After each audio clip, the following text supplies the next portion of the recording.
Saudara, Indonesia Police Watch atau IPW mengaku tidak terkejut terkait kasus yang menimpa Bribka Madih atas dugaan pemerasan oleh penyidik.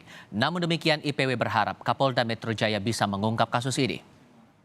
Menurut Ketua IPW Sugeng Teguh Santoso, jika laporan yang disampaikan Bribka Madih terkait dugaan pemerasan benar, maka Polda Metro Jaya harus segera mengungkapnya. Sugeng berharap kasus dugaan pemerasan ini tidak lagi terjadi, baik untuk kalangan kepolisian sendiri maupun masyarakat luas.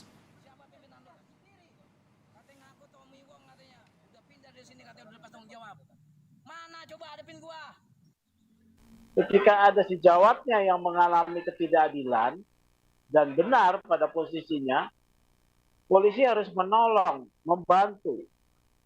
Ternyata Bribka Madih perkaranya 11 tahun mangkrak dan ia mencari keadilan dengan caranya sendiri sampai terbuka kepada publik yang bisa saja dinilai sebagai tindakan yang keliru atau salah oleh pimpinannya.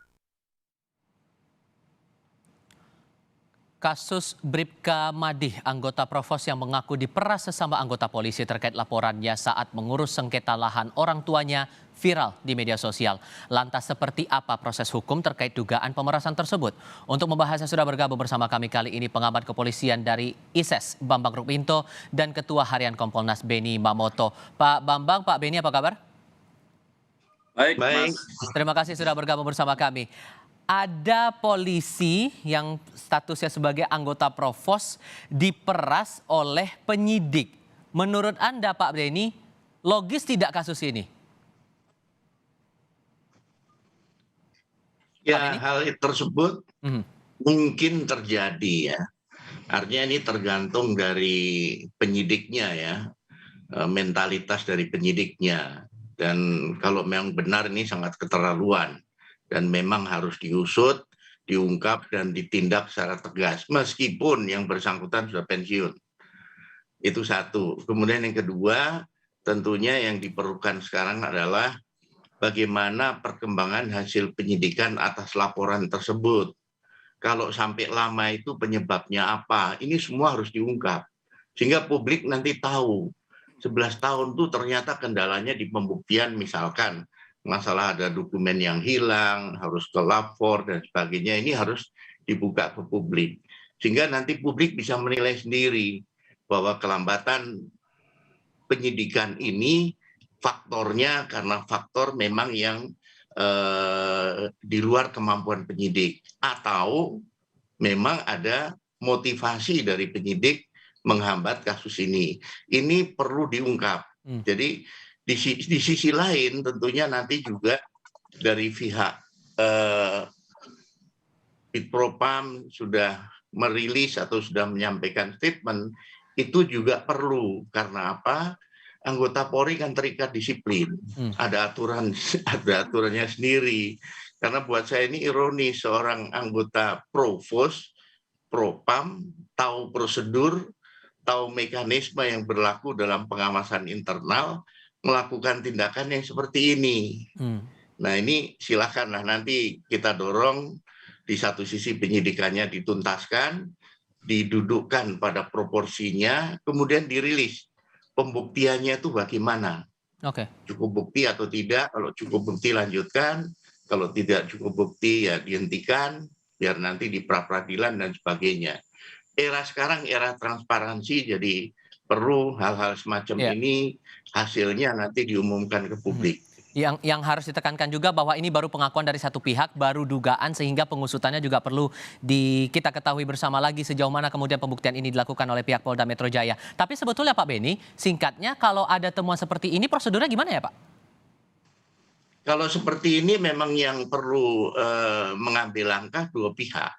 Yang pertama tentunya dari jajaran Serse, dalam hal ini tentunya Direktur Kriminal Umum yang menangani kasus ini segera melangkah secara internal, dilakukan gelar perkara, dievaluasi penanganannya ada masalah atau tidak.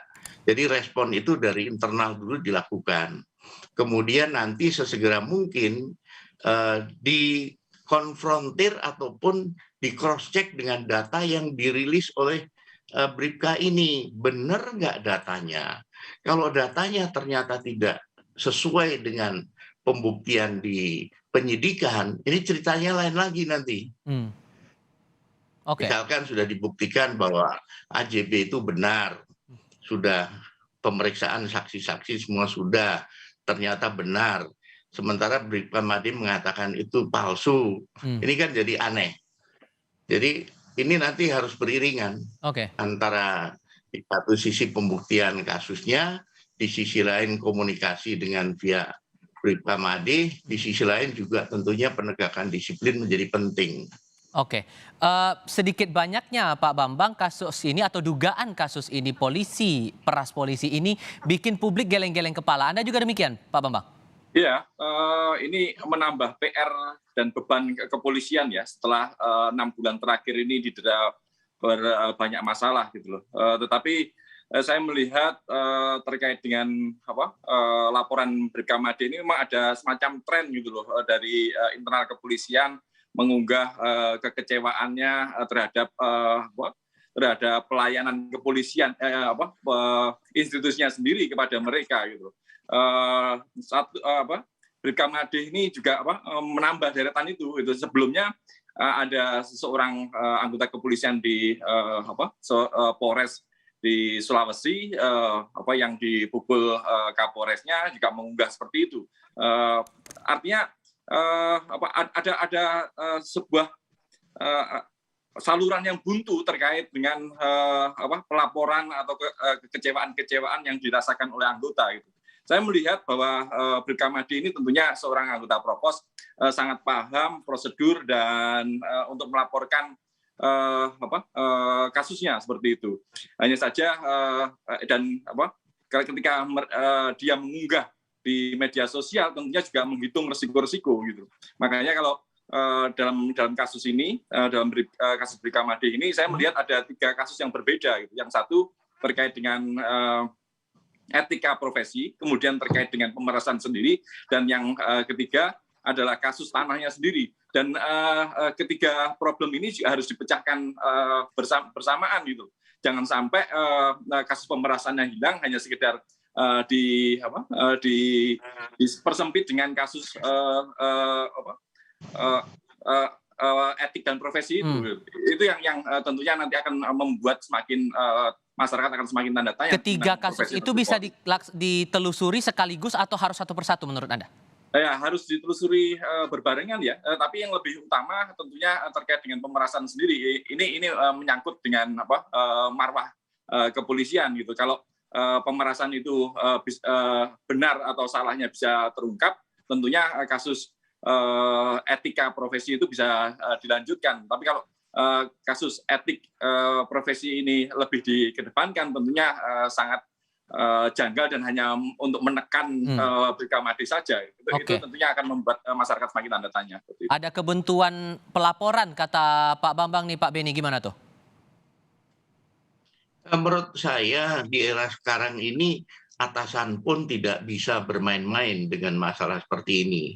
Kalau yang bersangkutan melakukan pelaporan secara bertingkat, ketika dilaporkan ke Polda tidak bergerak, naik ke Mabes, sekarang ini sangat sensitif ya, sehingga kalau ada informasi tentang pemerasan, saya yakin dari Propam akan segera bertindak, akan merespon itu. Nah, pertanyaannya adalah, kejadian ini 2011, kenapa nggak dilaporkan pemerasannya pada saat itu? Nah, itu dia. Nah, kita menjadi buntu kesannya, akan Pak. Terkendala. Sekarang bukan, pemerasan terjadi 2011. Kenapa tidak langsung dilaporkan? Karena dengan dilaporkan akan mempengaruhi proses penyidikannya, bisa lebih cepat, bisa lebih hati-hati dan sebagainya. Ketika diributkan sekarang, pertanyaannya apakah sudah dilaporkan dengan membuat laporan polisi? Kalau belum, berarti ini harus ada proses. Ya, bikin laporan polisi, diselidiki. Sementara apakah buktinya masih ada? Apakah saksi-saksinya masih ada? Ini juga menjadi masalah tersendiri. Jadi Anda melihat indikasinya ada apa ini sampai menunggu 11 tahun baru dibongkar semuanya ini? Nah, ini kemungkinan juga, kalau saya tidak berani langsung berandai-andai ya, karena ini proses sedang berjalan. Kalau kita mencermati dari rilis yang dilakukan oleh Pithumas Polda Metro dan Kabid Propam Polda Metro, di sana menunjukkan adanya perbedaan fakta antara yang disuarakan oleh Bribka ini dengan fakta yang ada di penyidikan. Nah, ini akan nanti tentunya bisa sesegera mungkin nanti dirilis hasilnya setelah cross check dengan si Bribka ini bagaimana. Oke. Nah, hal lainnya juga ini Pak Bambang yang dicermati setelah viral nih, justru pihak Polda Metro Jaya mengungkap kesalahan masa lalu Madi. Mulai disebut melakukan pelanggaran etik, ada dugaan pelanggaran etik yang dilakukan. Kemudian disebut masalah ada pelaporan dugaan KDRT terhadap yang dilakukan dugaannya kepada dari Madi begitu yang melakukan. Anda melihat ini gimana sebetulnya? Ya, pola-pola seperti itu kan juga terjadi pada kasus pembunuhan Joshua kan. Joshua juga dikriminalisasi sebagai pelaku pelecehan seksual seperti itu.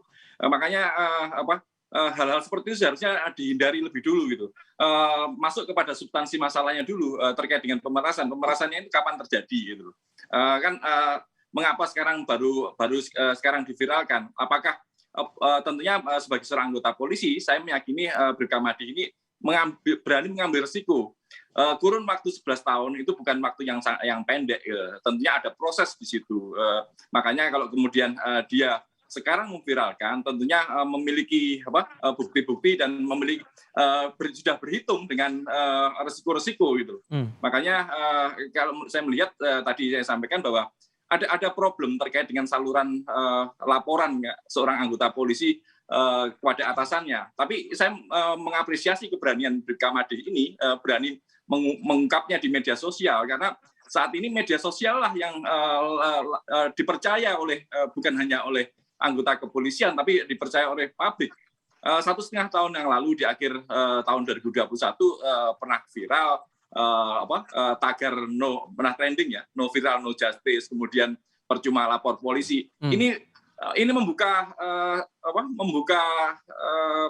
kasus seperti itu juga yang dilakukan oleh anggota kepolisian. Makanya kalau kemudian Polda fokus pada kesalahan-kesalahan Madi, tapi tidak segera mengungkap terkait substansi masalahnya terkait dengan pemerasan ataupun kasus tanahnya sendiri, ini akan menjadi blunder seperti itu. Oke. Tantangan baru tampaknya ini untuk pengusutan kasus di pihak Polda Metro Jaya. Pak Bambang, terima kasih. Pak Bedi juga terima kasih sudah berdiskusi bersama kami di Kompas TV kali ini. Sehat selalu untuk Anda berdua.